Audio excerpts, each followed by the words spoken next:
लोग पढ़ाई करेंगे डाइलेक्ट्रिक्स के बारे में। तो डाइलेक्ट्रिक्स होता क्या है? मेन चीज तो ये समझना कि डाइलेक्ट्रिक्स किसको कहते हैं, है ना। तो देखो एक्चुअल में डाइलेक्ट्रिक्स क्या होते हैं? इंसुलेटर हो गए, क्या? इंसुलेटर, ठीक है ना। वो क्या है कि बिना कंडक्शन के एक ऐसा मटेरियल जो इलेक्ट्रिक इफेक्ट को ट्रांसफर करे एक पोजीशन से दूसरे पोजीशन तक विदाउट कंडक्टिंग, बिना करंट के, बिना कंडक्शन के वो सप्लाई जब कर लेता है तो उस तरह के मटेरियल को क्या कहते हैं? डाइलेक्ट्रिक। बेसिकली ये क्या होते हैं? ये होते हैं नॉन कंडक्टर, ठीक है ना। तो ये कैसे कंडक्ट करता है, इस पूरे प्रोसेस को हम लोग समझते हैं, ठीक है ना। सबसे पहले लिखते हैं इसको कि these are an insulating materials, these are an insulating materials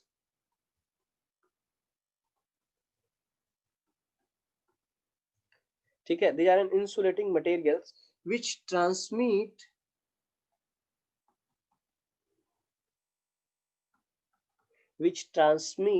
electric effect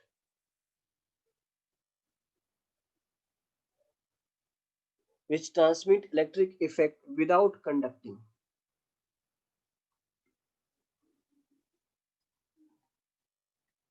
ठीक है। वो इलेक्ट्रिक इफेक्ट को ट्रांसमिट करेगा एक पोजीशन से दूसरे जगह पे, मतलब एक लोकेशन से दूसरे लोकेशन पे बिना कंडक्शन के, ठीक है। अब यहाँ पर इससे बात भी समझ में आ गया कि ये क्या है? इंसुलेटिंग मटेरियल है, ठीक है ना। अब यहाँ पर क्या होता है बेसिकली कि पॉजिटिव चार्ज जो होते हैं और नेगेटिव चार्ज इलेक्ट्रॉन जो क्लाउड होते हैं वो एक दूसरे से क्या होते हैं। अब एक्चुअल में देखो यहाँ पर सबसे पहले एक काम कर लेते हैं, इसको समझते हैं कि ये कितने तरह के होते हैं और एक एक करके इसका मैकेनिज्म हम लोग को देखते हैं, ठीक है। देखो basically it is of two types,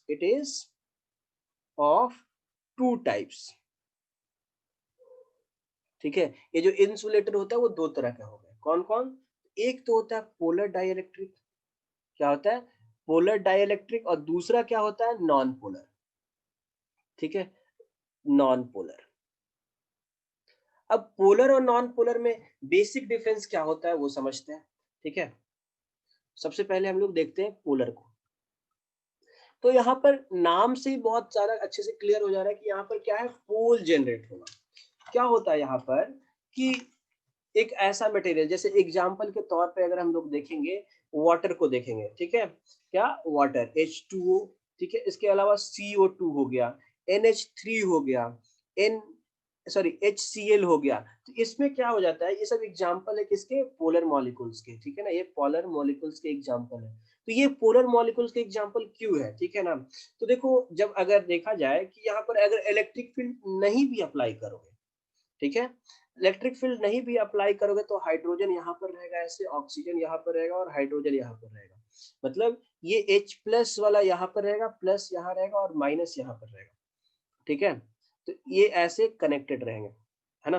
तो इसमें एक तो हो गया आपका नेगेटिव टू पॉजिटिव, एक डाइपोल इधर क्रिएट होता है, दूसरा डाइपोल इधर क्रिएट होता है, ठीक है। और फिर नेट डाइपोल जो होगा वो यहाँ पर होगा। नेट डाइपोल कुछ इस तरीके से होगा, ठीक है ना। तो अगर इलेक्ट्रिक फील्ड ना भी रहे तो यहाँ पर नेट डाइपोल बनेगा, नेट डाइपोल बनेगा। तो इसको हम लोग लिख लेते हैं कि when no electric field when no electric field is applied when no electric field is applied क्या होता है कि सेंटर ऑफ, देखो यहाँ पर जो है, यहाँ पर क्या है? पॉजिटिव क्लाउड है, इलेक्ट्रॉन पॉजिटिव चार्ज का क्लाउड है। यहाँ पर क्या होगा? नेगेटिव चार्ज का क्लाउड होगा। तो पॉजिटिव चार्ज का क्लाउड और नेगेटिव चार्ज का क्लाउड दोनों एक ही जगह पे कॉन्साइड नहीं कर रहा होगा, ठीक है। तो उस तरह के मॉलिक्यूल्स को क्या कहते हैं? पोलर मॉलिक्यूल्स कहते हैं, ठीक है ना। तो इसलिए कह रहा है कि applied when no electric field, centre of positive charge, centre of positive charge does not coincide with center of negative charge, ठीक है।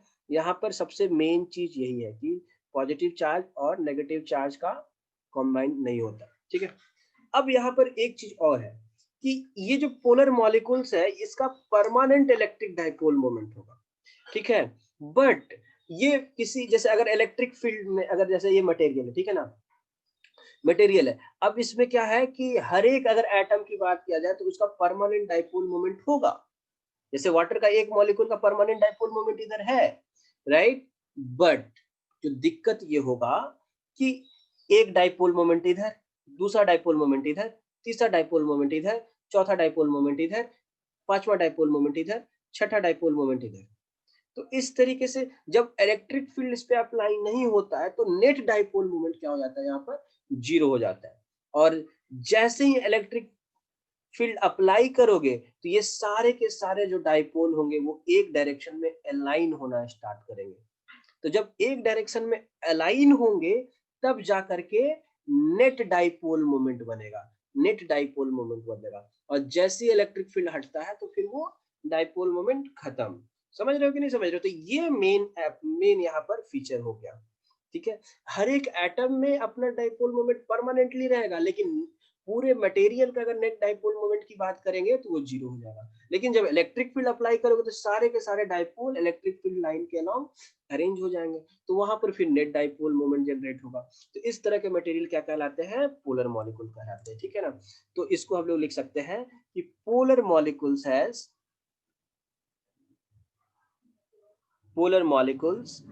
हैज परमानेंट डाइपोल मोमेंट, ठीक है। परमानेंट डाइपोल मोमेंट होते हैं in absence of electric field also, ठीक है, electric field also. But but क्या होगा, पोलर इसके पास net dipole moment, but net dipole moment की अगर हम बात करेंगे, but net dipole moment is zero. क्या होगा, जीरो होगा in the absence of electric field. Absence of electric field में वो क्या हो जाएगा, जीरो हो जाएगा।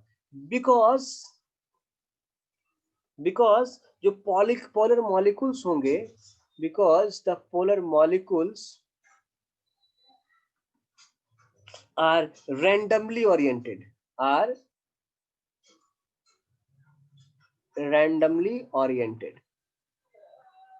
ठीक है। और randomly oriented, और randomly कैसे oriented होगा वो भी ये दिखा देते हैं आप लोग को। देखो randomly जो orient होने का तरीका होगा वो इस तरीके का होगा, जैसे यहाँ पर एक डाइपोल मोमेंट आपका ऐसे, दूसरा डाइपोल मोमेंट ऐसे, तीसरा डाइपोल मोमेंट ऐसे, चौथा डाइपोल मोमेंट ऐसे। अब यहाँ पर पॉजिटिव है तो यहाँ पर नेगेटिव, यहाँ पर नेगेटिव तो यहाँ पर पॉजिटिव, यहाँ नेगेटिव पॉजिटिव, ठीक है ना, नेगेटिव पॉजिटिव। तो ये अपना अट्रैक्शन के बेसिस पे ये कुछ इस तरीके से रीअरेंज हो जाता है, और रीअरेंज अपने आप हो जाएगा। जैसे देखो यहाँ पर हम क्या दिखा रहे हैं, यहाँ पर पॉजिटिव दिखा रहे हैं और बगल में नेगेटिव दिखा रहे हैं, तो ये दोनों के आपस में कुछ अट्रैक्शन हुआ तो कुछ इस तरीके से रीअरेंज हो गया। तो अपना लैटिस में इस तरीके से अरेंज होगा। लेकिन वही in the presence of electric field, in the presence of electric field, अगर इलेक्ट्रिक फील्ड रहेगा तो क्या होगा कि जितने भी पोलर मॉलिक्यूल्स हैं, पोलर मॉलिक्यूल्स क्या करेंगे, tend to line up in the direction of electric field, line up in the direction of electric field, ठीक है। and has finite dipole moment, ठीक है। और ऐसे सिचुएशन में फाइनाइट डाइपोल मोमेंट जनरेट होता है, ठीक है ना। तो यहाँ पर ये इस तरीके से, ठीक है। तो देखो एक्चुअल में जब इलेक्ट्रिक फील्ड जैसे अगर मान लिया जाए यहाँ पर सप्लाई हो गया, इधर पॉजिटिव और इधर नेगेटिव, इलेक्ट्रिक फील्ड अगर इधर की तरफ है तो डाइपोल किस तरीके से यहाँ पर ऐसे ले लो, ठीक है। तो इलेक्ट्रिक फील्ड के डायरेक्शन में पॉजिटिव वाला रहेगा और अपोजिट में क्या होगा, उससे दूर थोड़ा नेगेटिव रहेगा इस तरीके से। और यहाँ पर फिर यहाँ पर भी अगर इस तरीके का अगर सिचुएशन रहेगा तो यहाँ पर क्या रहेगा, positive positive positive, negative negative negative, ठीक है। फिर यहाँ पर भी अगर हम लोग देखेंगे सेम तरह का सिचुएशन, यहाँ नेगेटिव नेगेटिव नेगेटिव, पॉजिटिव, अब देखो इस पूरे अगर पोर्शन में देखेंगे तो यहाँ पर क्या हो गया कि नेगेटिव नेगेटिव नेगेटिव यहाँ पर जनरेट हो गया, यहाँ पर क्या हो गया पॉजिटिव पॉजिटिव जनरेट हो गया। समझ रहे कि नहीं समझ रहे? तो अब यहाँ पर आप लोग देख सकते हो कि ये है तो नॉन कंडक्टर, लेकिन इस प्लेट पे और इस प्लेट पे यहाँ पर कहीं ना कहीं चार्ज का एक्यूमुलेशन करने में रिस्पॉन्सिबल रोल प्ले करेगा ये, ठीक है, इंपॉर्टेंट रोल प्ले करेगा। तो इस तरह के मटेरियल जो होते हैं बिना कंडक्ट किए हुए इलेक्ट्रिक इफेक्ट को एक जगह से दूसरी जगह ट्रांसफर कर लेते हैं, ठीक है। तो ये तो कहानी है किसका, पोलर का।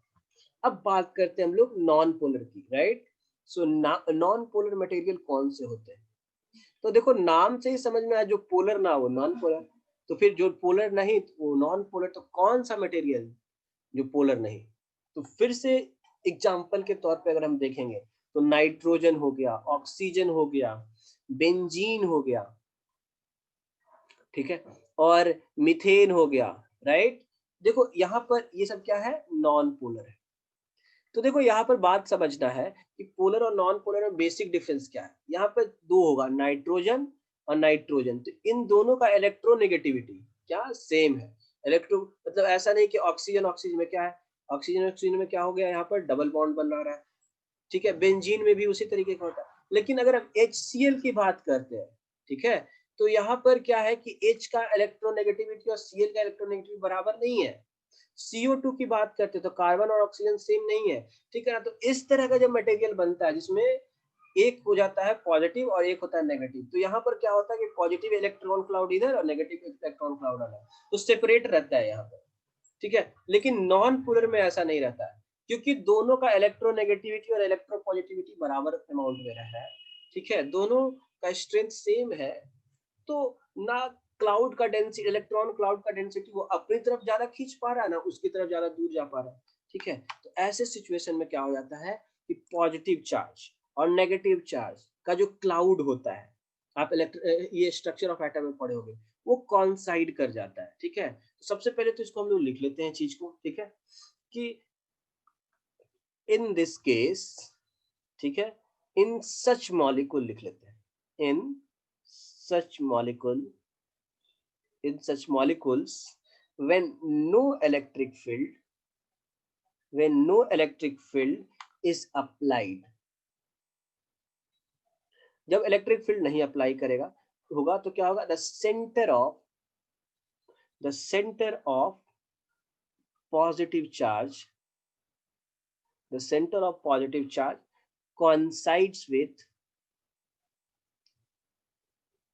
coincides with center of negative charge, ठीक है, negative charge in the molecule, ठीक है।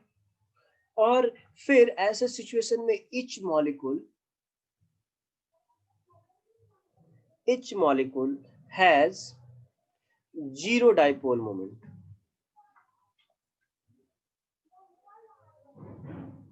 each molecule has zero dipole moment in its normal state, in its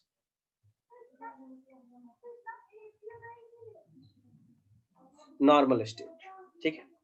अच्छा, तो ये तो बात हो गया नॉर्मल स्टेट की।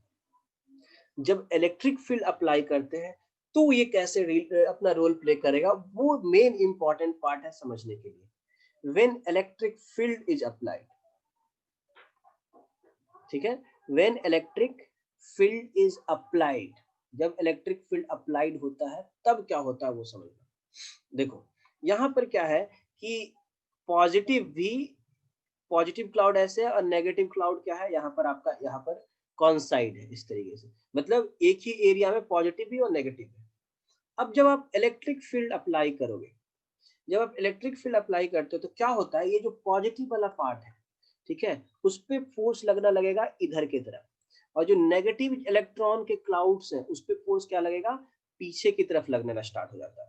तो ये क्या हो जाता है, बॉन्ड में एक स्ट्रेच डेवलप होता है, ठीक है। और सिचुएशन क्या हो जाता है, इन the presence of electric field, देखो सारे पॉजिटिव वाला ऐसे हो जाएंगे और नेगेटिव वाला कुछ इस तरीके से, यहाँ पर हो गया नेगेटिव इलेक्ट्रॉन क्लाउड, इस तरीके से हो गया, ठीक है।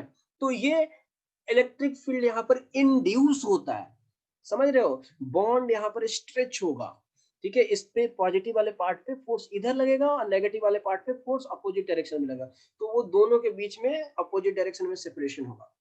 तो अब देखो बात समझना है, यहाँ पर जब ये सेपरेट हो गया तो यहाँ पर अब डाइपोल मोमेंट बनेगा, राइट, यहाँ पे डाइपोल मोमेंट बनेगा, लेकिन ये तब तक बनेगा ना, तब तक बनेगा जब तक इलेक्ट्रिक फील्ड है, और जैसे तुम इलेक्ट्रिक फील्ड हटा दिए, फोर्स हट गया, फोर्स हट गया, सिर्फ फिर से वही सेम सिचुएशन है ना। तो इलेक्ट्रिक फील्ड के एब्सेंस में कहीं कोई डाइपोल मोमेंट नहीं है, लेकिन इलेक्ट्रिक फील्ड के प्रेजेंस में क्या होता है, इंड्यूस हो जाता है इलेक्ट्रिक फील्ड। यही बेसिक डिफरेंस है क्या, पोलर और नॉन पोलर में। पोलर में क्या रहता है कि इलेक्ट्रिक फील्ड ना भी रहे तो हर एक एटम में क्या रहता है, डाइपोल मोमेंट रहता है, लेकिन इसमें डाइपोल मोमेंट जीरो नहीं रहता है। ये किसकी बात कर रहे हैं हम लोग, नॉन पोलर की बात करें। नॉन पोलर में क्या रहता है, पहले तो जीरो रहता है, इलेक्ट्रिक फील्ड अप्लाई कर दिए तो चाहे फिर वो पोलर हो चाहे फिर वो नॉन पोलर, दोनों अपना उस दोनों में क्या होता है, डाइपोल मोमेंट दिखना स्टार्ट हो जाता है। तो यही मेन सिमिलैरिटी और डिसिमिलैरिटी है आप लोग। ओके, तो इसके बारे में अभी हम लोग लिख लेते हैं कि when electric field is applied, जब इलेक्ट्रिक फील्ड अप्लाई होगा तो क्या होगा कि पॉजिटिव चार्ज जो होंगे, positive charge experience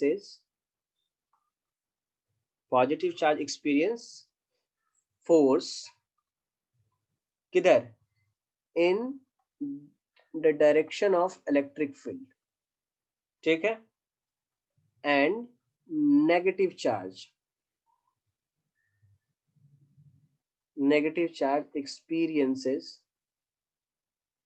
experiences force in opposite direction of electric field, ठीक है। अब ऐसे सिचुएशन में दैट इज molecules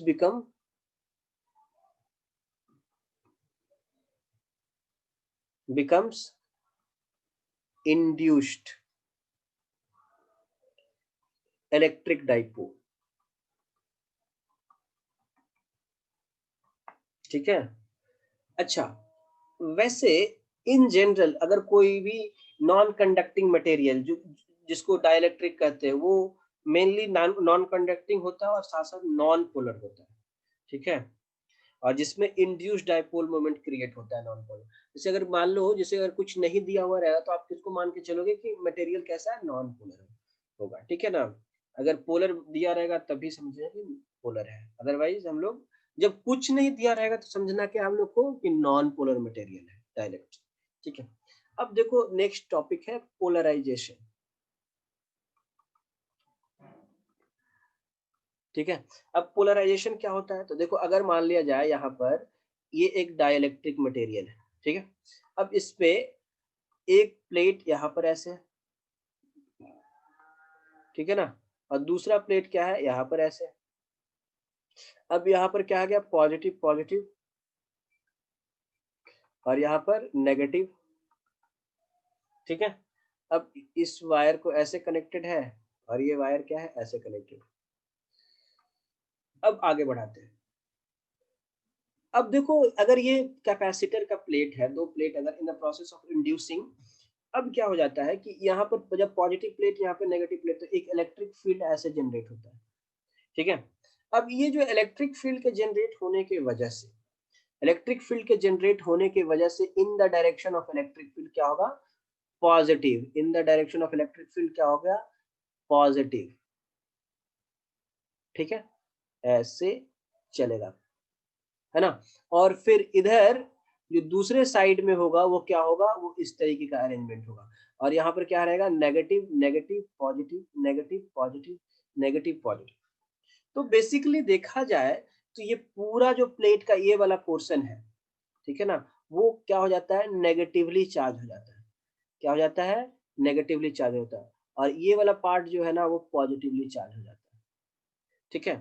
तो अब ये जो नेगेटिवली चार्ज, ये क्या हुआ आपका, इंड्यूस्ड हुआ। ठीक है, ये क्या है, इंड्यूस्ड चार्ज।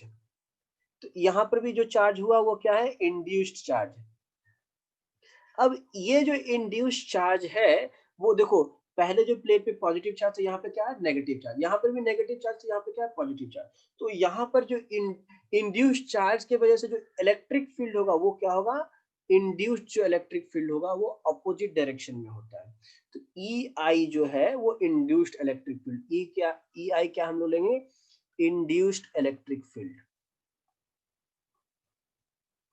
तो इंड्यूस्ड इलेक्ट्रिक फील्ड कहां से आया, तो इंड्यूस्ड चार्ज की वजह से आया। तो अब अगर इस रीजन में देखा जाए तो नेट इलेक्ट्रिक फील्ड जो होगा वो कितना होगा, ई माइनस ई इंड्यूस्ड। ठीक है, तो यहाँ पर जो न्यू इलेक्ट्रिक फील्ड होगा उसको हम लोग क्या कहेंगे, E dash is equal to क्या होगा, ई माइनस ई आई। समझ रहे हो। तो अब यहाँ पर समझ में आ गया कि डाइइलेक्ट्रिक स्लैब को अगर कैपेसिटर प्लेट के अंदर अगर एंटर कराया जाएगा तो इस रीजन में क्या होगा, इलेक्ट्रिक फील्ड का वैल्यू घट जाएगा। समझ रहे हो। अब आगे हम लोग बढ़ते हैं, थोड़ा सा देख लेते हैं इसका, ये पोलराइजेशन ऑफ डाइइलेक्ट्रिक स्लैब क्या होता है, पोलराइजेशन ऑफ डाइइलेक्ट्रिक स्लैब। ठीक है, तो इसको हम लोग लिखेंगे ऐसे कि it is the process of, it is the process of inducing, it is the process of inducing क्या, equal and opposite, equal and opposite charges, equal and opposite charges on two faces, on two faces of dielectric। ठीक है, on dielectric। ठीक है, by application of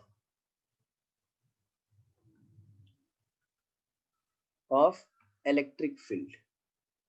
ठीक है ना, electric field के application में। चलो, तो इसी को हम लोग क्या कहते हैं, पोलराइजेशन। ठीक है, अब देखो नेक्स्ट टर्म आता है जिसका नाम है डाइइलेक्ट्रिक कांस्टेंट। तो वो डाइइलेक्ट्रिक कांस्टेंट क्या होता है उसके बारे में बात करते हैं। Dielectric constant,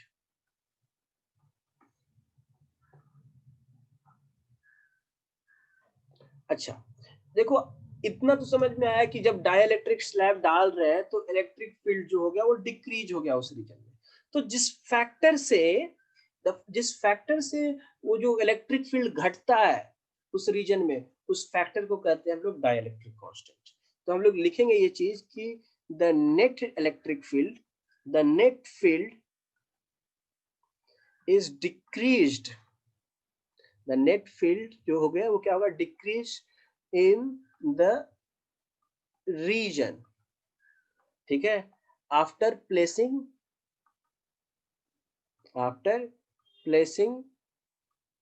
the dielectric in it, after placing dielectric in it. ठीक है, अब यहाँ पर अगर ई जो है वो क्या है, अगर ओरिजिनल फील्ड है, ओरिजिनल फील्ड है, और ई डैश जो है वो क्या है, रिड्यूस्ड फील्ड है, रिड्यूस्ड फील्ड है। तो ई अपॉन ई डैश का जो वैल्यू होगा है ना, उसका वैल्यू, उसको हम लोग के, और ये जो के है उसी को हम लोग क्या बोल रहे हैं, डाई इलेक्ट्रिक कांस्टेंट। ठीक है, डाई इलेक्ट्रिक कांस्टेंट बोल रहे हैं। ठीक है, अब ये जो के का वैल्यू होगा वो या तो ग्रेटर देन 1 होगा। ठीक है ना, ये के का वैल्यू जो होगा वो ऑलवेज ग्रेटर देन 1 होगा। ठीक है ना, क्योंकि ओरिजिनल फील्ड जो रहेगा ऑब्वियसली जो रिड्यूस्ड बोल रहे हैं, अच्छा ठीक है, रिड्यूस्ड जो होगा, क्योंकि जब आप डाइइलेक्ट्रिक डाल रहे हो तो ऑब्वियसली ई डैश का वैल्यू कम ही होगा, तो हमेशा के का वैल्यू क्या होगा, के का वैल्यू क्या हो गया, वो 1 से ज्यादा हो गया। अगर वैक्यूम में देखा जाए तो वैक्यूम में के का वैल्यू क्या हो जाता है, 1 हो जाता है ना। जब मतलब प्लेट के बीच में अगर ये वैक्यूम है, मतलब ये जो मटेरियल है, वैक्यूम भी क्या है, जैसे एयर में तो ऐसे तो नहीं करंट फ्लो करता है, चार्जेस फ्लो करते हैं, तो ये एयर और वैक्यूम भी क्या है, एक नॉन कंडक्टिंग मीडियम हो गया है ना। लेकिन वहां पर डाइलेक्ट्रिक कांस्टेंट जो होगा वो 1 होगा। क्यों? क्योंकि वहां पर फील्ड जो है रिड्यूस नहीं होगा। समझ रहे हो? ठीक है, बात सब लोगों को क्लियर हो रहा है, राइट? चलो अब हम लोग देखते हैं डाइलेक्ट्रिक स्ट्रेंथ। ये जो वर्ड है डाइलेक्ट्रिक स्ट्रेंथ, उसको हम लोग समझते हैं कि ये होता क्या है।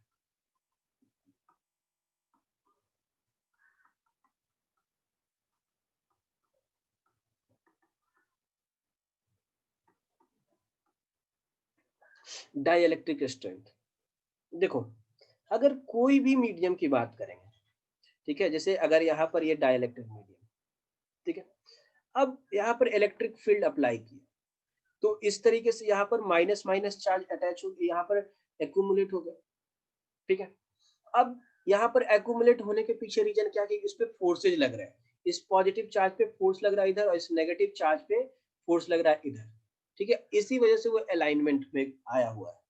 अब हम लोग का काम ये है कि इस इलेक्ट्रिक फील्ड को इतना स्ट्रॉन्ग कर दो, इसको इतना स्ट्रॉन्ग कर दो कि जब इलेक्ट्रिक फील्ड स्ट्रॉन्ग हो गया दैट मींस ये फोर्स भी स्ट्रॉन्ग हो गया। अब ये फोर्स इतना स्ट्रॉन्ग हो जाए कि ये जो पॉजिटिव चार्ज अभी लैटिस में था वो यहाँ से निकल जाए, ठीक है। तो जब वहां से निकल जाएगा, अब same amount of force is acting on each and every positive charges and each and every negative charges, so this whole medium will start, मतलब उस पूरे मीडियम में क्या होगा कि चार्जेस फ्लो करना स्टार्ट करेगा, मतलब वो मीडियम क्या बन गया, कंडक्टिंग हो गया। मतलब यहाँ पर सिंपली कह सकते हो कि डाइलेक्ट्रिक का ब्रेक डाउन हो गया, डाइलेक्ट्रिक ब्रेक डाउन होकर के कंडक्टिंग मीडियम में कन्वर्ट हो गया, ठीक है। तो minimum amount of electric field जिसका रिक्वायरमेंट होता है, समझ रहे हो कि नहीं, मतलब इसको डाइलेक्ट्रिक को ब्रेक डाउन करने के लिए, समझ रहे हो, डाइलेक्ट्रिक को ब्रेक डाउन करने के लिए सबसे minimum amount of electric field supply करके इसको ब्रेक डाउन कर दो। तो उस मिनिमम इलेक्ट्रिक फील्ड जिससे आप ब्रेक डाउन कर रहे हो उसको हम लोग क्या बोलते हैं, डाइलेक्ट्रिक स्ट्रेंथ कहते हैं। मतलब जैसे अगर मान लो यहाँ पर 1000 वोल्ट पर मीटर है, ठीक है, तो 1000 वोल्ट पर मीटर में भी ये ब्रेक डाउन हो जा रहा है, तो ऑब्वियस सी बात है 1500 लगाओगे, 15000 भी 15000 लगाओगे तो ये तो ब्रेक डाउन तो हो ही जाएगा। लेकिन ये डाइलेक्ट्रिक स्ट्रेंथ क्या कहलाता है, तो डाइलेक्ट्रिक स्ट्रेंथ आपका कहलाता है, डाइलेक्ट्रिक स्ट्रेंथ कहलाता है कि मिनिमम फील्ड कितना आप सप्लाई करके उसको ब्रेक डाउन करा दो, उसको कहते हैं क्या, डाइलेक्ट्रिक स्ट्रेंथ, ठीक है। तो यहाँ पर हम लोग को वही चीज लिखना है कि if a very high, if a very high electric field is created created in dielectric, अगर बहुत हाई फील्ड अगर क्रिएट होगा डाइलेक्ट्रिक में, तो क्या होगा कि आउटर इलेक्ट्रॉन जो होंगे, आउटर इलेक्ट्रॉन में get detached, get detached from parent atom, ठीक है, पेरेंट एटम से वो डिटैच होने लगेगा, ठीक है। And then they behaves like, and then behaves like a conductor, ठीक है, वो क्या, कंडक्टर की तरह बिहेव करने लगेगा, ठीक है। और this phenomenon is known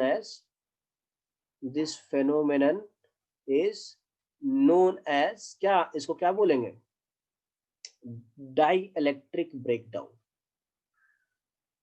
dielectric breakdown, ठीक है। और अब यहाँ पर, अब इसको अगर डाइलेक्ट्रिक, ये तो डाइलेक्ट्रिक, इस प्रोसेस को हम लोग क्या कर दे रहे हैं, डाइलेक्ट्रिक ब्रेकडाउन कर दे रहे हैं। अब इसके बाद यहाँ पर डेफिनेशन की अगर हम बात करें, डाइलेक्ट्रिक स्ट्रेंथ का डेफिनेशन क्या होगा, तो इसको हम ऐसे भी लिख सकते हैं, देखो एक नए तरीके से भी लिख सकते हैं इसको कि maximum value of electric field, maximum value of electric field that dielectric material, that dielectric material can tolerate, ठीक है, tolerate without without electric breakdown, without electric breakdown is dielectric strength.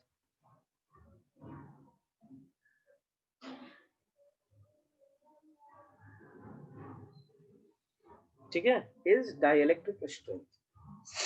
अब इसका एसआई यूनिट क्या होगा? SI unit हो जाएगा आपका क्या, वोल्ट पर मीटर। और प्रैक्टिकल यूनिट क्या होगा?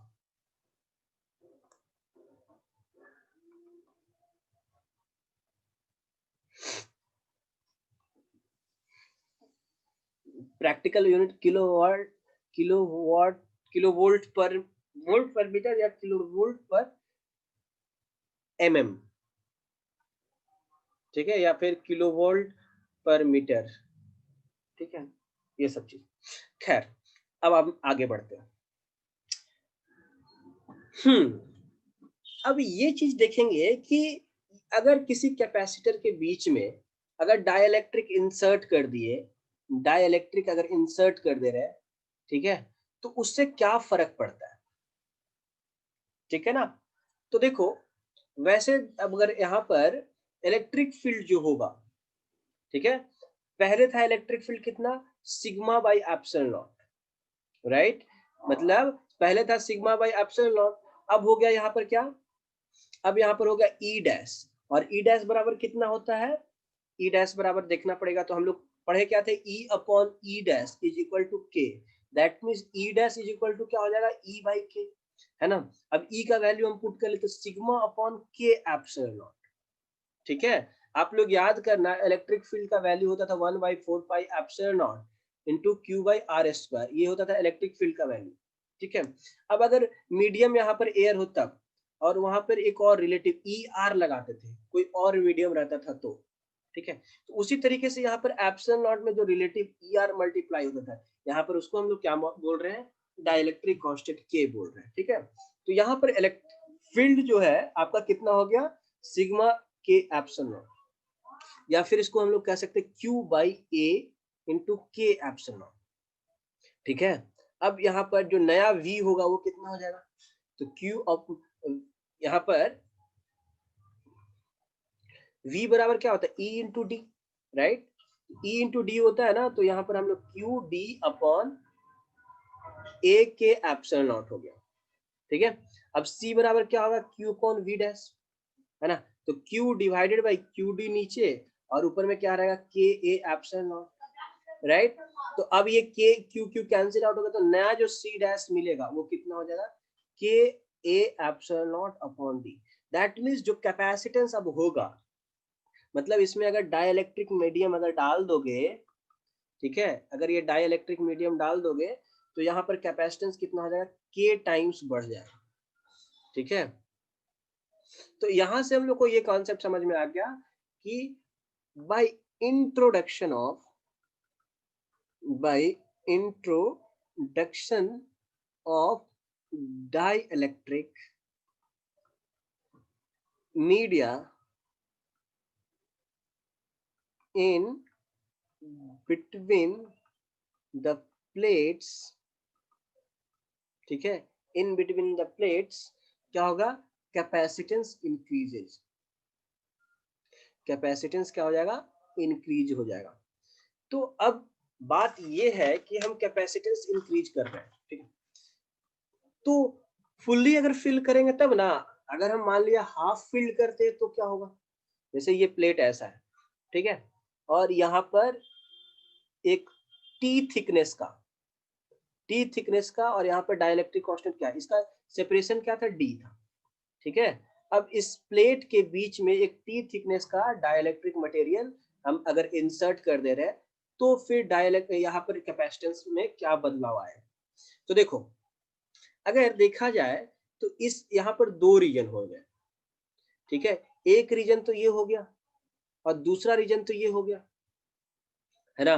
तो दूसरा रीजन, अब इस रीजन में इलेक्ट्रिक फील्ड कितना होगा वो देखते हैं, और इस रीजन में इलेक्ट्रिक फील्ड देखते थे, E1 जो होगा उसमें कितना हो जाएगा आपका Q upon A epsilon not, और यहाँ पर E2 बराबर कितना हो जाएगा, तो Q अपॉन के एप्सिलॉन नॉट टाइम्स ए, ठीक है। तो इसके करस्पॉन्डिंग जो v होगा v1 वो कितना हो जाएगा, तो q, अब देखो एक बात समझना है, यहाँ पे गौर करेंगे, ठीक है। यहाँ पर गौर ये करना है, थोड़ा सा इसको मिटाते हैं, यहाँ पर देखना ये चीज है कि देखो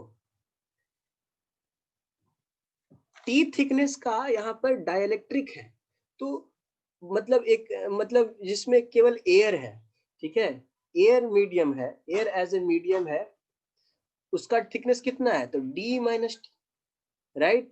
और डाइलेक्ट्रिक जिसमें है, डाइलेक्ट्रिक जिसमें है उसका थिकनेस कितना है, तो टी है, राइट।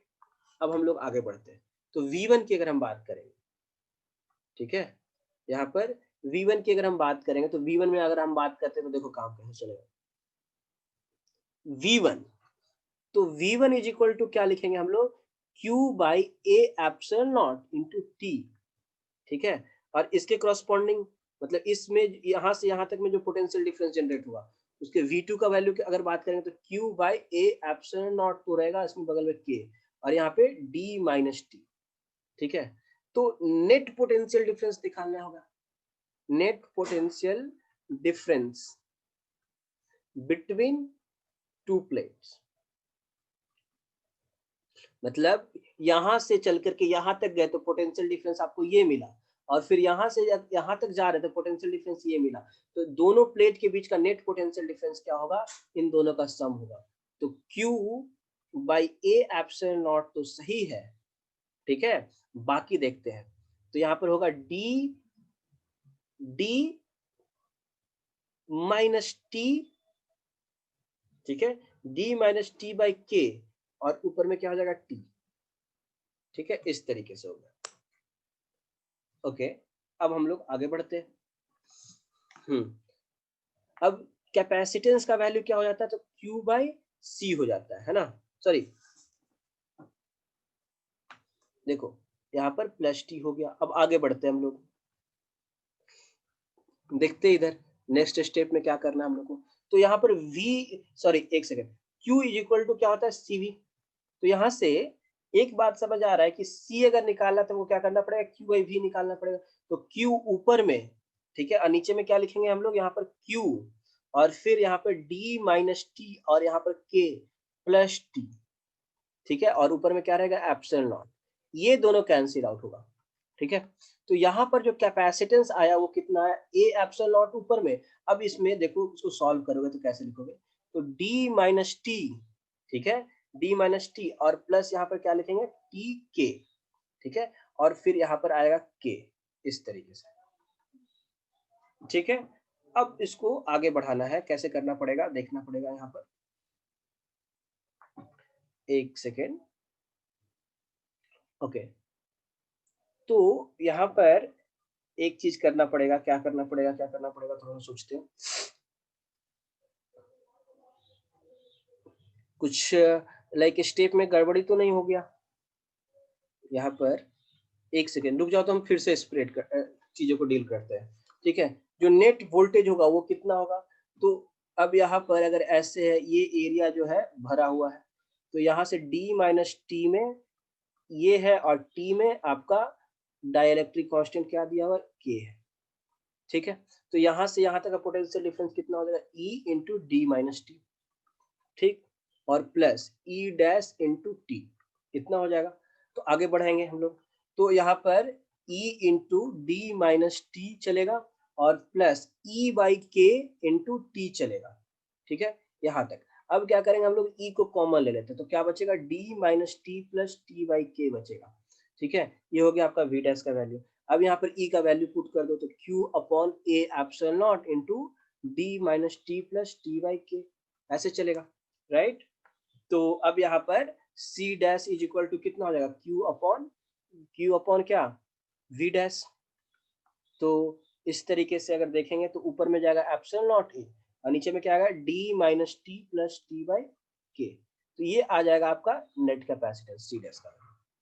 अब इसको आगे बढ़ाते हैं हम लोग, ठीक है। ये तो एक कैपेसिटेंस के आने की वजह से हुआ, ठीक है। तो एक कैपेसिटेंस के आने की वजह से जो एक्सप्रेशन आया है उसको थोड़ा सा हम लोग ऑब्जर्व करते हैं, d minus T plus T by के। ठीक है, अगर यहाँ पर मान लिया जाए बहुत सारे प्लेट्स आ गए, ठीक है, यहाँ पर बहुत सारे प्लेट्स आ गए, जैसे यहाँ पर क्या कर रहे हैं इस तरीके से समझ लो, एक प्लेट्स तो ये है, एक प्लेट ऐसे मान लेते हैं, रुक जाओ,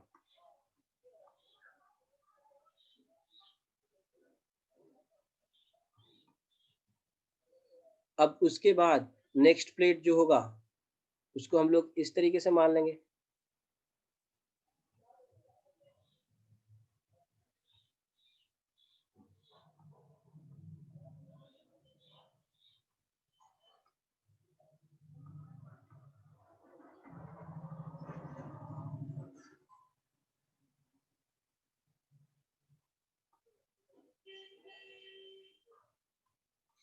है ना, इस तरीके से अगर मान लिया जाए आपको 4 प्लेट इस तरीके से बना बना करके दे दिया जाए।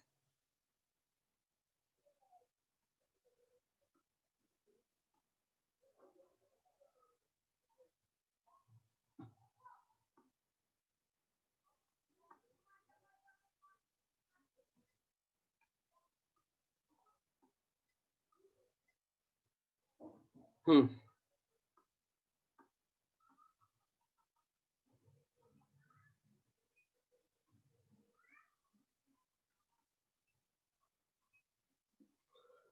ओके, देखते हैं इधर। जैसे अगर इसका थिकनेस अगर मान लिया T1, इसका थिकनेस अगर मान लिया T2, इसका थिकनेस अगर मान लिया जाए यहाँ पर T3 है, यहाँ पर इसका थिकनेस क्या है T4 है, और इधर एक थिकनेस और क्या है T5। अब सबका dielectric constant K1, K2, K3, K4 और यहाँ पर क्या है K5, ठीक है। और इन सबको क्या कर रहे हैं हम लोग, एक दो प्लेट यहाँ पर है, इनके बीच में रखा हुआ है, ठीक है। तो यहाँ पर जो नेट कैपेसिटेंस होगा वो कितना होगा, तो C dash is equal to, देखो ऊपर में हम लोग क्या लिखना है, एप्सिलॉन नॉट A, ठीक है ना। अब देखो D माइनस जितना जितना ये सब थिकनेस डिफरेंट डिफरेंट थिकनेस वाले हैं उस सारे थिकनेस को घटा दो, T1 plus T2 plus T3 plus T4 ऐसे करके T5 तक घटा दिया, ठीक है।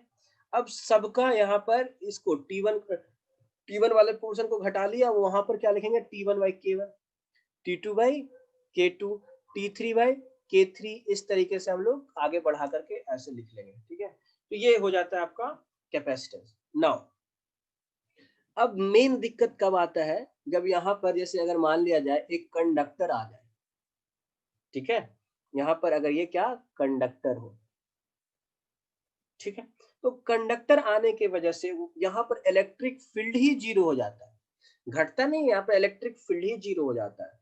अगर ये थिकनेस अगर टी हो तो ऐसे सिचुएशन में क्या हो जाएगा, C dash is equal to पूरा, अगर यहाँ से यहाँ तक सेपरेशन कितना दिया हुआ है, डी दिया हुआ है, ठीक है ना। तो ऐसे सिचुएशन में क्या होगा, एप्सिलॉन नॉट ए तो होगा, और यहाँ पे क्या लिखना है आपको, डी माइनस टी, क्यों, क्योंकि आप यहाँ से लेकर के यहाँ तक और इधर वाला पोर्शन पे पोटेंशियल डिफरेंस तो मिलेगा, लेकिन यहाँ पर इलेक्ट्रिक फील्ड जीरो, तो पोटेंशियल डिफरेंस क्या मिलेगा, कुछ भी नहीं। तो यहाँ पर इलेक्ट्रिक फील्ड जीरो होने की वजह से वो पोर्शन में इंक्लूड होता ही नहीं। लेकिन और भी सिचुएशन, ये तो चलो हाफ फील्ड है, अगर एक ऐसा सिचुएशन हो जाए कि पूरा यहाँ से यहाँ तक एक मेटल का स्लैब हो इस तरीके से, ठीक है, यहाँ से यहाँ तक पूरा मेटल का स्लैब हो, ये पूरा क्या हो, मेटल हो, या तो फिर एक प्लेट इधर है दूसरा प्लेट इधर है, ठीक है ना। अब दोनों को हम लोग क्या कर ले, दोनों प्लेट को ऐसे कंडक्टिंग वायर से ऐसे कनेक्ट कर ले, तो ऐसे सिचुएशन में, इन दोनों सिचुएशन में क्या हो जाता है, कैपेसिटेंस क्या हो जाएगा, इनफिनिटी हो जाएगा। समझ गए, तो ये चीजें हैं जिसको हम लोग को ध्यान रखना। नाउ अब हम लोग नेक्स्ट पोर्शन पे चलेंगे, ठीक है। नेक्स्ट पोर्शन ये है कि जब हम डाइइलेक्ट्रिक को इंसर्ट करते हैं, ठीक है, अब when dielectric is completely filled, when dielectric is completely filled, dielectric को हम लोग पूरे अच्छे तरीके से फिल कर रहे हैं, ठीक है।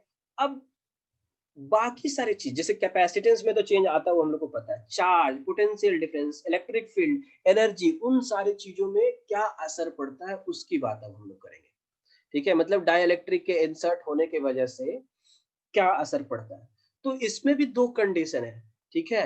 यहाँ पर पहला कंडीशन ये है कि व्हेन बैटरी इज रिमूव्ड, ठीक है, अगर बैटरी अगर रिमूव्ड रहेगा तो डिफरेंट सिचुएशन दिखेगा, और जब बैटरी कनेक्टेड रहेगा तो उस वक्त डिफरेंट सिचुएशन रहेगा। तो कैसे डिफरेंट होता है वो हम लोग देखते हैं। जैसे अभी ये क्या है आपका, अभी यहाँ पर ये दो प्लेट्स हैं, अब इन दो प्लेट्स के बीच में क्या है कि डाइलेक्ट्रिक मटेरियल यहाँ पर इंसर्ट किया हुआ है, ठीक है ना, यहाँ पर डाइलेक्ट्रिक मटेरियल ऐसे इंसर्ट किया हुआ है। अब इसका डाइलेक्ट्रिक कांस्टेंट कितना दे रखे हैं, के रखे हैं। यहाँ से यहाँ तक का एरिया जो है क्या है, ए है, और यहाँ से यहाँ तक का सेपरेशन क्या है, डी। तो सबसे पहले अगर हम बात करें कैपेसिटर का, कैपेसिटेंस की बात करें, कैपेसिटेंस कितना हो जाएगा, तो के times epsilon naught A upon D, that means जो पहले था उसमें के टाइम्स मल्टीप्लाई हो गया, ठीक है।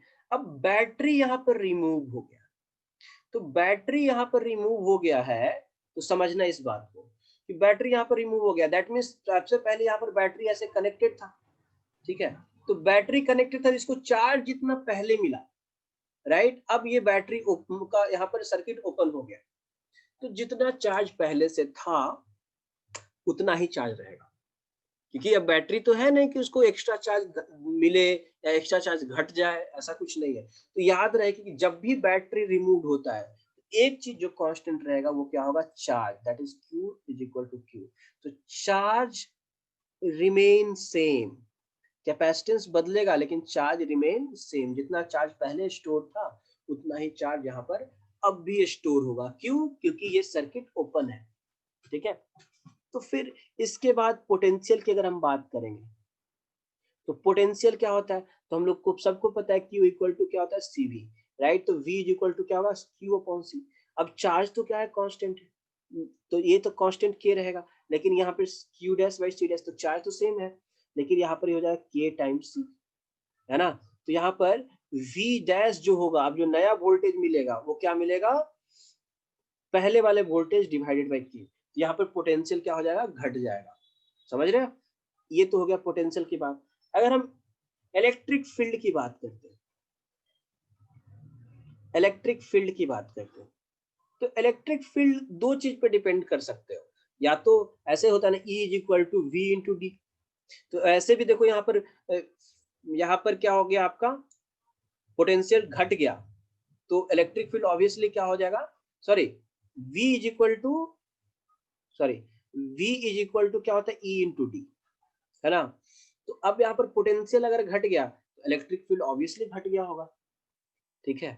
अब यहाँ पर बच्चा कंफ्यूज करेगा, कैसे कंफ्यूज करेगा कि सर इलेक्ट्रिक फील्ड तो होता है क्या, Q by A epsilon naught, तो सॉरी चार्ज, इलेक्ट्रिक फील्ड किस पे डिपेंड करता है, चार्ज पे, तो चार्ज तो सेम है तो इलेक्ट्रिक फील्ड तो सेम होना चाहिए, नहीं।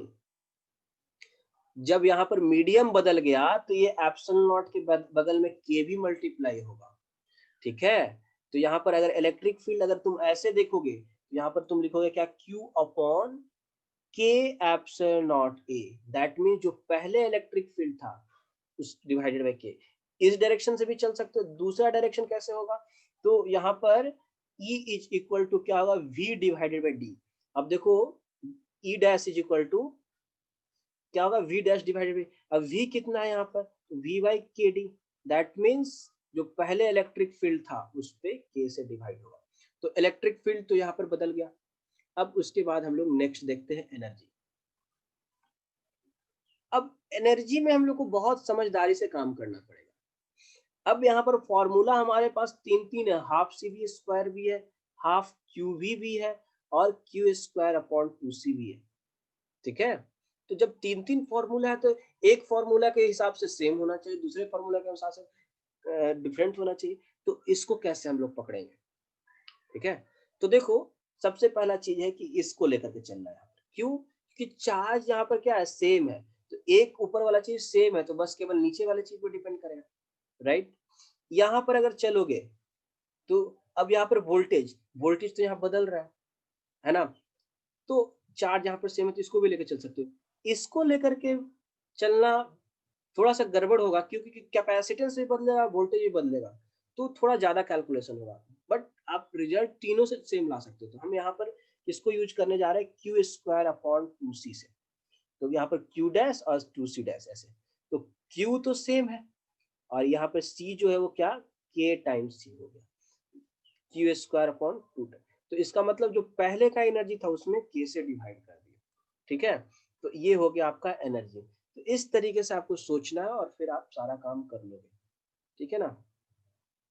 तो ये तो था जब बैटरी रिमूव्ड हो गया, लेकिन अब दूसरा सिचुएशन हम लोग डिस्कस करेंगे, ठीक है। दूसरा सिचुएशन में क्या हो गया कि जब when बैटरी इज कनेक्टेड, जब बैटरी कनेक्टेड हो,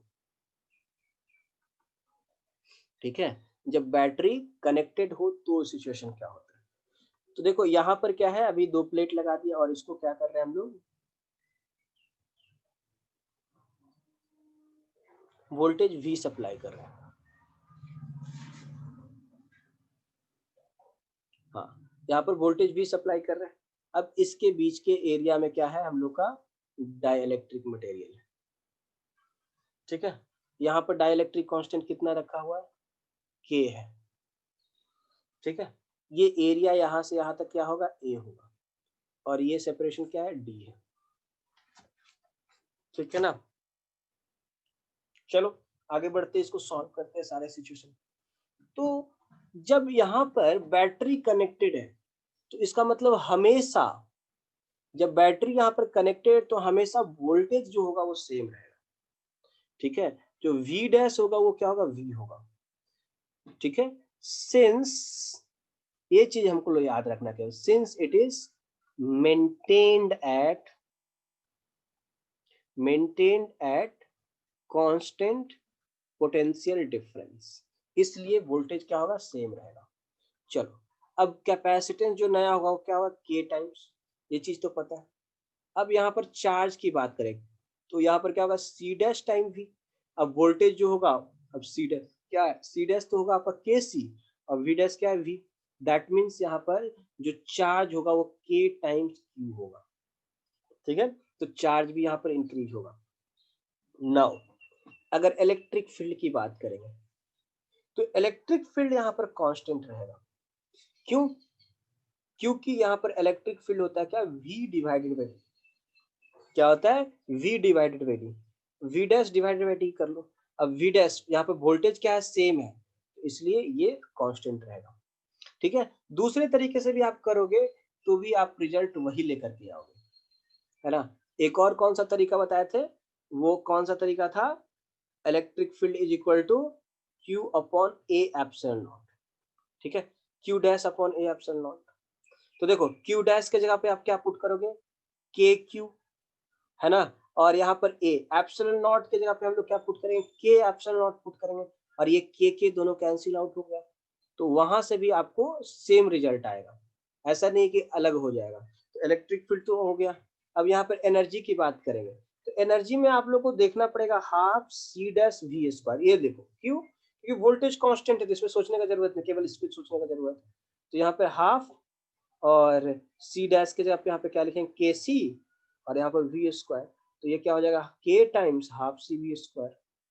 दैट मीन्स K टाइम्स जो पुराना एनर्जी था उसका, वो हो गया आपका E डैश, ये सब नया नया का वैल्यू पुराने से इस तरीके से वेरी करेगा, ठीक है। सब लोग को समझ आया यहाँ तक, यस नो।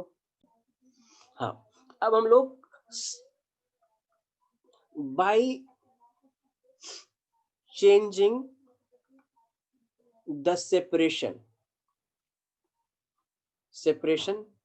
बिटवीन प्लेट्स, ठीक है, मतलब कि दो प्लेट के बीच का सेपरेशन अगर D है, ठीक है, तो वो प्लेट के बीच का सेपरेशन जो D है वो अगर चेंज करे, घटा भी सकते हो बढ़ा भी सकते हो, ठीक है।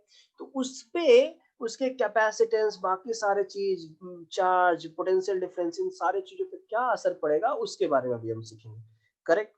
नाउ यहाँ पर भी दो कंडीशन लगाएंगे। पहला कंडीशन क्या रहेगा आपका कि बैटरी इज रिमूव्ड,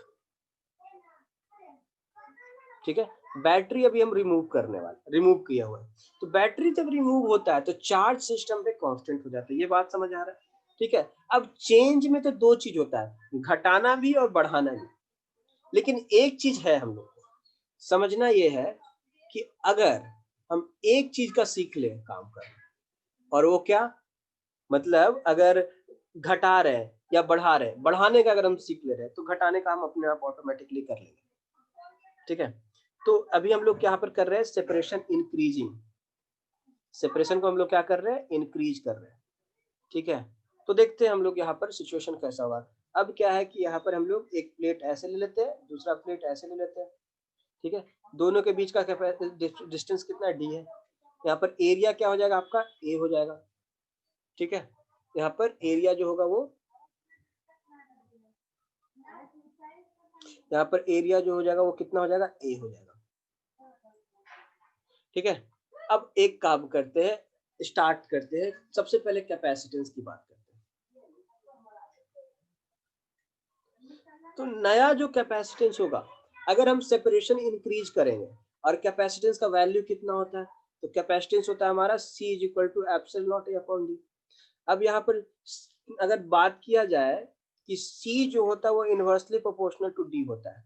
अब आप यहाँ पर सेपरेशन क्या कर रहे हो, इंक्रीज कर रहे हो, तो ऑब्वियसली यहाँ पर ये क्या होगा, कैपेसिटेंस क्या होगा, C डिक्रीज करेगा। ठीक है। तो ठीक है, यहाँ पर epsilon naught A upon D dash हो जाएगा। ठीक है। इफ अगर if decrease C decreases when D increases. ठीक है। और C जो होगा वो increases when D decreases. Simple, इस तरीके से हम लोग डील कर लिए। नाउ अब उसके बाद कैपेसिटेंस के बाद अगर हम लोग चार्ज की बात करें, ठीक है। अब एक चीज समझना है, क्योंकि यहाँ पर बैटरी रिमूव, तो एज बैटरी इज रिमूव्ड, ठीक है, क्या हुआ, Q रिमेन सेम। चार्ज क्या हो जाएगा, सेम हो जाएगा। तो अब यहाँ पर Q dash is equal to Q in all situation. Separation घटा रहे हो बढ़ा रहे हो, फर्क नहीं पड़ेगा Q पे। ठीक है। अब उसके बाद थर्ड में हम लोग आ जाते हैं, पोटेंशियल डिफरेंस की बात करते हैं। पोटेंशियल डिफरेंस की बात करते हैं। तो पोटेंशियल डिफरेंस को समझते हैं, अब कैसे करेंगे यहाँ पर। ओके सुनो, पोटेंशियल डिफरेंस क्या होता है, V is equal to Q by C। ठीक है। दैट मीन्स पोटेंशियल क्या हो गया, इनवर्सली प्रोपोर्शनल टू C। अब यहाँ पर चार्ज तो सेम है, राइट, जब चार्ज सेम है तो इनवर्सली प्रोपोर्शनल टू C। ठीक है। तो अब यहाँ पर समझते हैं इस चीज को कि यहाँ पर क्या कर रहे हैं आप, D इंक्रीज कर रहे हैं। D इंक्रीज करेंगे तो C क्या होगा, डिक्रीजेज, और C जब डिक्रीज होगा तो V क्या होगा, इंक्रीजेज। ठीक है। If V if D increase करेगा तो यहाँ पर क्या होगा, C जो होगा वो डिक्रीज कर गया, C अगर घट गया तो V क्या हो जाएगा, इंक्रीज हो जाएगा। समझ गया कि नहीं समझ गया।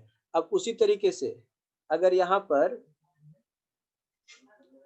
पर दूसरा केस अगर हम लोग देखेंगे कि इफ D जो है, सेपरेशन जो है वो घटेगा, इफ D डिक्रीजेस, तो ऑब्वियसली यहाँ पर अगर देखा जाए तो C जो होगा कैपेसिटेंस, वो क्या होगा, इंक्रीज होगा।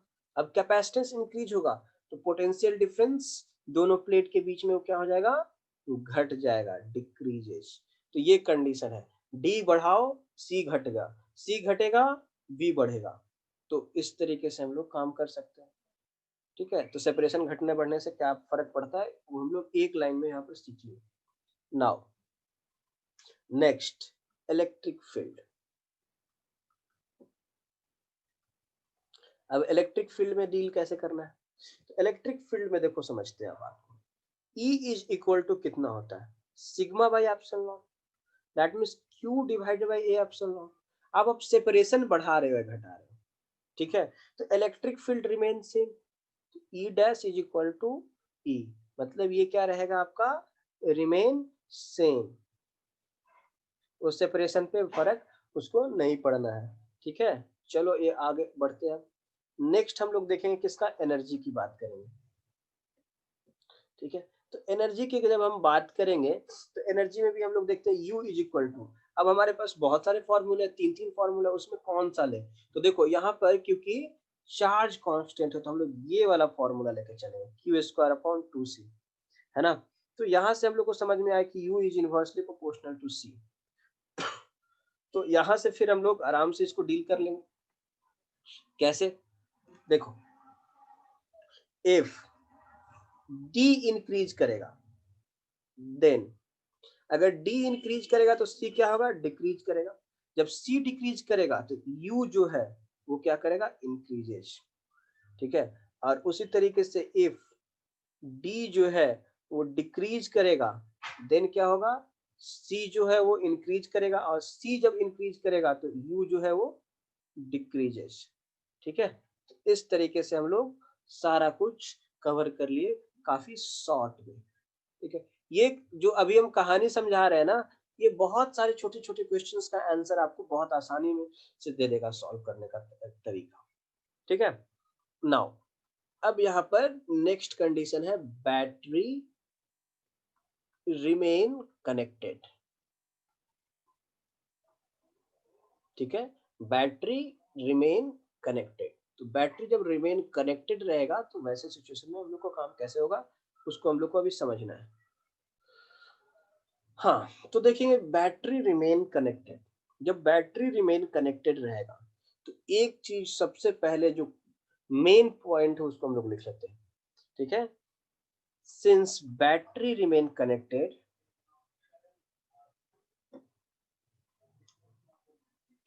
बैटरी क्योंकि रिमेन कनेक्टेड है तो यहाँ पर क्या होगा? वोल्टेज जो होगा वो कांस्टेंट रहेगा।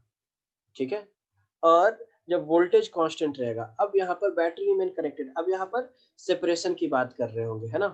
तो सेपरेशन की बात कर रहे होंगे तो देखो यहाँ पर फिर से हम लोग एक एक करके सारी चीजों को हम डिस्कस कर लेते हैं। सबसे पहले किसको डिस्कस करा जाए? सबसे पहले कैपेसिटेंस की बात करते हैं। तो कैपेसिटेंस क्या होता है? तो कैपेसिटेंस जो होता है वो क्या है? C is equal to epsilon naught A upon D। ठीक है। तो इसका तो फंडा बहुत क्लियर है। ठीक है। कि यहाँ पर डी अगर इंक्रीज करेगा, डी इंक्रीज करेगा तो सी क्या करेगा? डिक्रीजेस। ठीक है। और डी जो है डिक्रीज करेगा तो सी जो है वो इंक्रीज करेगा। तो यहाँ पर इसमें तो कोई सोचने का कोई बात ही नहीं है, ये तो पहले भी सेम था और अभी भी सेम है ना। अब हम लोग चलते हैं चार्ज की बात करते हैं। चार्ज, तो चार्ज किस चीज पर डिपेंड करेगा? ठीक है। समझते हैं इसको, चार्ज किस चीज पर डिपेंड करेगा। Q equal to C times V। ठीक है। Q equal to C times V। ठीक है। इफ सेपरेशन इंक्रीजेज, सेपरेशन अगर इंक्रीज करता है तो क्या होगा? C decreases. अगर C डिक्रीज करेगा देन Q जो है ऑल्सो डिक्रीजेज। ठीक है। वो भी क्या करेगा? वो भी घटेगा। जब अगर चार्ज डिक्रीज करेगा, इसका मतलब क्या? कि अब जो Q डैश है वो पहले वाले चार्ज से कम होगा। दैट मीन्स अब ऐसे सिचुएशन में क्या होगा कि जो Q dash M minus Q, मतलब अब चार्ज क्या हो गया? घट गया। तो पहले चार्ज था ज्यादा, अब चार्ज घट गया। तो इतना मतलब इतना अमाउंट ऑफ चार्ज जो है, अमाउंट ऑफ चार्ज जो है वो क्या करेगा? Is goes back to battery. ठीक है। इतना अमाउंट ऑफ चार्ज कहाँ होगा? बैटरी में वापस चला जाएगा। ठीक है ना। ये चीज हो जाता है। और वही इफ सेपरेशन जो है वो घटाते हैं तो C जो होगा वो क्या करेगा? इंक्रीज करेगा। कैपेसिटेंस क्या होगा? इंक्रीज होगा। देन Q बराबर क्या होगा? Q also increases. अगर कैपेसिटेंस बढ़ेगा तो चार्ज भी बढ़ेगा। जब चार्ज बढ़ेगा तो अब ये जो नया जो चार्ज होगा वो क्या होगा? पुराने चार्ज से बढ़ जाएगा। जब पुराने चार्ज से बढ़ जाएगा दैट मीन्स यहाँ पर Q डैश माइनस Q, इतना अमाउंट ऑफ चार्ज जो होगा क्या होगा? ये जो होगा सप्लाइड फ्रॉम बैटरी, इतना अमाउंट ऑफ चार्ज जो है बैटरी से क्या होगा? सप्लाई होगा। मतलब जब सेपरेशन आप घटा रहे होगे, देखो इसको समराइज करते हैं। सेपरेशन अगर सबसे पहले सेपरेशन जब बढ़ाओगे, सेपरेशन जब बढ़ाओगे तो वैसे सिचुएशन में क्या होगा कि ये अपना चार्ज इधर जाएगा, और सेपरेशन जब घटाओगे तो और बैटरी से चार्ज निकलेगा। ठीक है, ये चीज होता है। सेपरेशन बढ़ा दिए मतलब कैपेसिटेंस कैपेसिटी घटा दिए, कैपेसिटी घटा दिए तो ऑब्वियसली चार्ज कम स्टोर करेगा, तो चार्ज जब कम स्टोर करेगा तो सब बैटरी किसको किसको मिलेगा, बैटरी को वापस हो जाएगा। ठीक है, तो ये तो हम लोग चार्ज पे डील कर लिए। ठीक है, अब हम लोग नेक्स्ट जो चीज डील जिस पे डील करने वाले हैं वो क्या है आपका इलेक्ट्रिक फील्ड।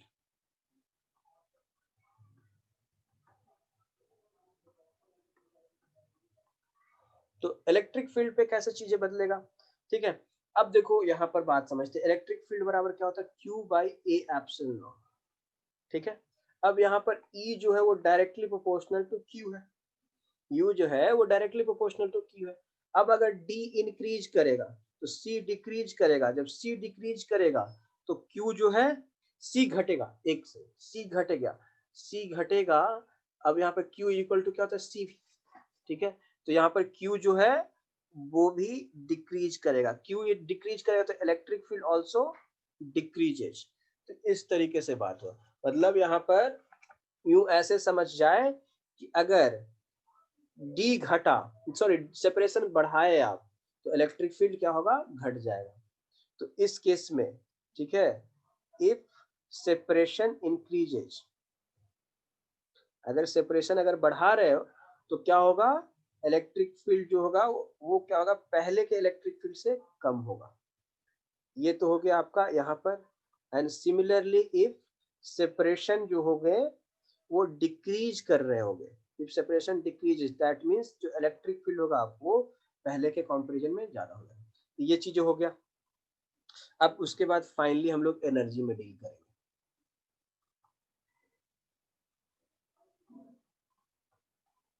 तो एनर्जी में डील कैसे करोगे, तो यहाँ पर एनर्जी इज इक्वल टू क्या होता है, U equal to half C V square, right. तो यहाँ पर v तो कांस्टेंट है, ये क्या है आपका कांस्टेंट है, तो u is directly proportional to c। और फिर यहाँ पर भी अगर d इंक्रीज कर रहे हो c डिक्रीज होगा, c डिक्रीज होगा u भी क्या होगा, डिक्रीज करेगा। ठीक है, तो इसका मतलब यहाँ पर सिंपल है, पहला इफ d इंक्रीजेस, ठीक है, u क्या होगा, डिक्रीज करेगा,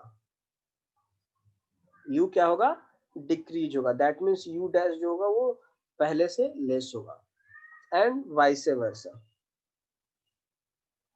तो ये पूरा हम समराइज कर लिए सारी चीजों को, क्या क्या कैसे कैसे हम लोग को हर सिचुएशन में करना रहता है। ठीक है, इसके बाद हम लोग जो है जो सीखते हैं हम लोग मेनली कि अगर और भी कैपेसिटर्स यहाँ मतलब एक से ज्यादा अगर डाइलेक्ट्रिक होगा तो क्या होगा, उसको हम लोग अभी कवर कर लेते हैं। ठीक है, नेक्स्ट क्लास में फिर फोर्स डाइलेक्ट्रिक पे कितना लगता है उसको देखेंगे, और फिर डिफरेंट डिफरेंट तरह के कनेक्शन को देखेंगे। सबसे पहले आज अभी हम लोग क्या कर लेते हैं, देखो जैसे अगर ऐसा सिचुएशन हो कि एक प्लेट ऐसे दूसरा प्लेट ऐसे, ठीक है, अब इन दो प्लेट के बीच में जो अभी मटेरियल आ रहा है उसको हम लोग इस तरीके का, यहाँ पर क्या है आपका K1 और यहाँ पर क्या है K2। ठीक है, और प्लेट आपका किधर है, एक प्लेट ऐसे और दूसरा प्लेट ऐसे। ठीक है, यहाँ पर एरिया A है, और ये सेपरेशन जो था उसके d/2 में ये है, दूसरे में d/2 में ये है, डिफरेंट डिफरेंट है, और आप कनेक्ट ऐसे किए। तो this can be considered as a two capacitor basically. ठीक है, जिसका यहाँ से यहाँ का सेपरेशन क्या होगा d/2, यहाँ पर सेपरेशन क्या हो जाएगा d/2, यहाँ का डाइलेक्ट्रिक कांस्टेंट क्या हो जाएगा K1, इसका डाइलेक्ट्रिक कांस्टेंट K1, यहाँ पर एरिया A, यहाँ पर एरिया A। ठीक है, तो इसके कॉरस्पॉन्डिंग जो C1 होगा वो कितना होगा, तो K1 epsilon naught A upon d/2, right. और इसके कॉरस्पॉन्डिंग जो C2 होगा वो कितना हो जाएगा आपका K2 एप्सिलॉन नॉट A, और यहाँ पर K1 था तो यहाँ पर K2 लिख लेते हैं, और यहाँ पर क्या हो जाएगा d/2। ठीक है, अब क्योंकि सी इक्विवेलेंट, अब ये दोनों क्या है, सीरीज कनेक्शन है, तो सीरीज कनेक्शन है तो इसका मतलब क्या हो जाएगा, C1 C2 divided by C1 plus C2, ठीक है। तो ऐसे सिचुएशन में फिर आपसे पूछेगा के इक्विवेलेंट क्या होगा, तो के इक्विवेलेंट भी आ जाएगा आपका क्या, 2k1 k2 divided by k1 plus k2, ठीक है। एक्चुअल में क्या करना है आप लोग, इसको सबको सॉल्व करके फिर इसको जब सॉल्व करोगे तो रिजल्ट क्या आएगा, C equivalent is equal to आएगा आपका 2k1 k2 divided by k1 plus k2, इतना तो आएगा, ये साथ साथ यहाँ पर epsilon naught a by D आएगा। तो इसके वजह से हम लोग क्या कर रहे हैं, इसको पूरे को हम लोग क्या मान लेंगे, सी मान लेंगे, ठीक है। तो ये आपका क्या हो जाएगा, के इक्विवेलेंट। तो इस तरीके के सिचुएशंस होंगे, है ना। अब एक और सिचुएशन देख लेते हैं यहाँ पर अभी, अगर यहाँ पर दो पार्ट में बटा हो इस तरीके का, ठीक है, यहाँ पर दो पार्ट में बटा हुआ हो, है ना। तो ऐसे सिचुएशन में जैसे अगर ऊपर में मान लिया डाइलेक्ट्रिक कांस्टेंट K1 है, डाइलेक्ट्रिक कांस्टेंट K2 है, तो अब यहाँ पर क्या है कि पूरे थिकनेस डी थिकनेस में ये दोनों मटेरियल है, लेकिन यहाँ पर क्या हो गया कि एरिया आधा आधा हो गया, एक एरिया ऊपर में और दूसरा एरिया क्या हो जाएगा नीचे में, ठीक है, और प्लेट दोनों ऐसे कनेक्टेड है। सो this can be considered as two capacitor connected in parallel, ठीक है, two capacitor connected in parallel. इसको अगर हम लोग ए मानेंगे, इसको हम लोग क्या मानेंगे, बी मानेंगे, तो यहाँ पर हम लोग ए ले लेंगे और यहाँ पर क्या ले लेंगे, हम लोग बी ले लेंगे, ठीक है। अब यहाँ पर ए और बी जब ले लिए तो ऊपर में क्या हो जाएगा K1 और नीचे में क्या हो जाएगा K2, सेपरेशन तो डी है और एरिया हो जाएगा आपका A/2, और यहाँ पर सेपरेशन हो जाएगा A/2 और डी हो जाएगा। अब दोनों C equivalent is equal to क्या होगा, C1 प्लस C2, और C1 और C2 का वैल्यू आपको तो पता ही है, क्या हो जाएगा K1 epsilon not A/2 divided by D, और यहाँ पर भी क्या हो जाएगा K2 A/2 epsilon not divided by D. यहाँ से हम लोग सॉल्व करके निकाल लेंगे, तो यहाँ से के इक्विवेलेंट का वैल्यू आएगा आपका क्या, K1 plus K2 divided by 2, ठीक है। तो आज के लिए बस इतना ही, है ना। नेक्स्ट क्लास में हम और बाकी सारे सिचुएशन को सीखेंगे, डिफरेंट डिफरेंट, है ना। और देखेंगे कि यहाँ पर जैसे इस तरह का क्वेश्चन भी देखेंगे कि यहाँ पर अगर ये ऐसा हो और इस तरीके से अगर अरेंज्ड हो, ऐसे अरेंज्ड हो, ऐसे अगर निकालना हो, तो उस तरह में भी कैसे कैसे हम लोग सी इक्विवेलेंट निकाला जाता है, वो सारा चीज हम लोग नेक्स्ट क्लास में देखेंगे, ठीक है।